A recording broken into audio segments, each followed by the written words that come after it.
Labor Day weekend is usually a time for celebration, a cherished moment when families and friends come together to enjoy the last days of summer. Parks fill with laughter, city streets buzz with parades, and communities unite in a spirit of joy and relaxation. But this year in Chicago, the holiday was overshadowed by heartbreak and loss, as violence erupted across the city, shattering the sense of safety that many hoped to find. Instead of barbecues and parades, the city faced a surge of violence. At least 5 people lost their lives and 35 more were wounded in shootings that spanned multiple neighborhoods, turning what should have been a festive weekend into a time of mourning. The violence began on Friday and continued relentlessly through Monday, leaving families shattered, friends grieving, and entire communities fearful for their safety. For many, the pain was immediate and deeply personal. Sirens replaced laughter, echoing through neighborhoods where children once played.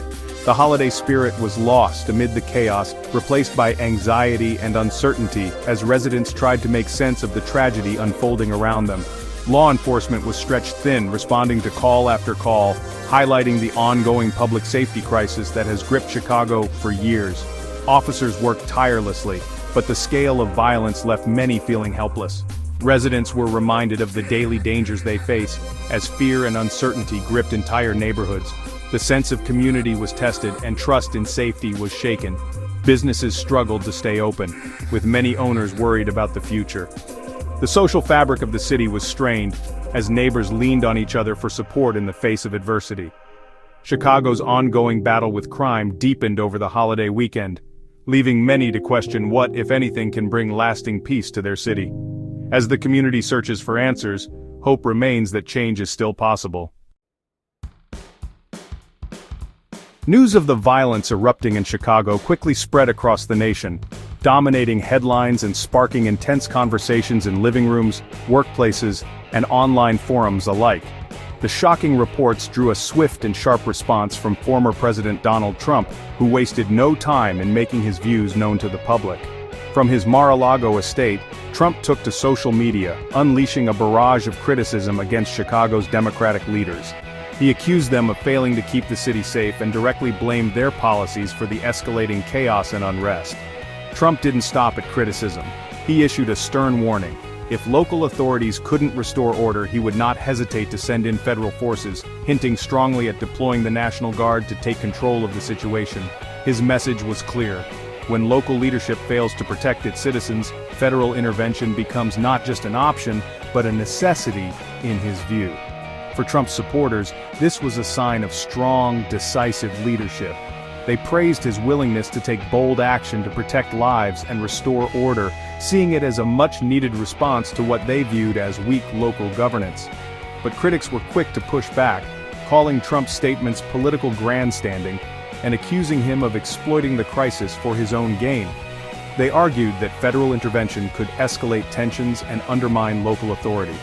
The threat of federal involvement reignited a heated national debate over the balance of power between local and national government, raising questions about states' rights and the limits of presidential authority. For Trump, the priority was clear.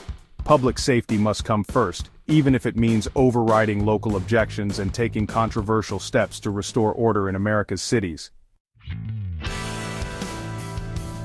Chicago's leaders swiftly rejected Trump's proposal. Governor Pritzker and Mayor Johnson called federal intervention unconstitutional and dangerous. Johnson signed an executive order barring National Guard deployment, insisting Chicagoans should control their own safety. They argued that military force would escalate tensions and ignore the root causes of violence: poverty, lack of opportunity, and systemic neglect. Instead, they pushed for investment in community programs and mental health services. For local officials, Trump's offer was political theater, not a real solution. The political fight played out as violence continued across Chicago, casting a shadow over the city. It began Friday night in South Shore, where a young woman was tragically killed in her apartment, marking the start of a violent weekend. Saturday saw a man gunned down in his car, a chilling reminder of the city's ongoing struggles. Later, a woman was fatally shot by multiple suspects, adding to the grim tally. Early Sunday, a triple shooting left 1 dead and 2 wounded, followed by another fatal shooting just an hour later, escalating the weekend's violence. These incidents were just a few among dozens, affecting neighborhoods citywide, from the south side to the north side, leaving no area untouched. First responders and hospitals were stretched thin, struggling to keep up with the influx of victims, as emergency rooms filled to capacity. For residents, these weren't just headlines. They were terrifying realities that disrupted their lives and instilled a sense of fear and uncertainty. The weekend underscored the urgent need for real solutions, as city officials and community leaders called for action to address the root causes of the violence.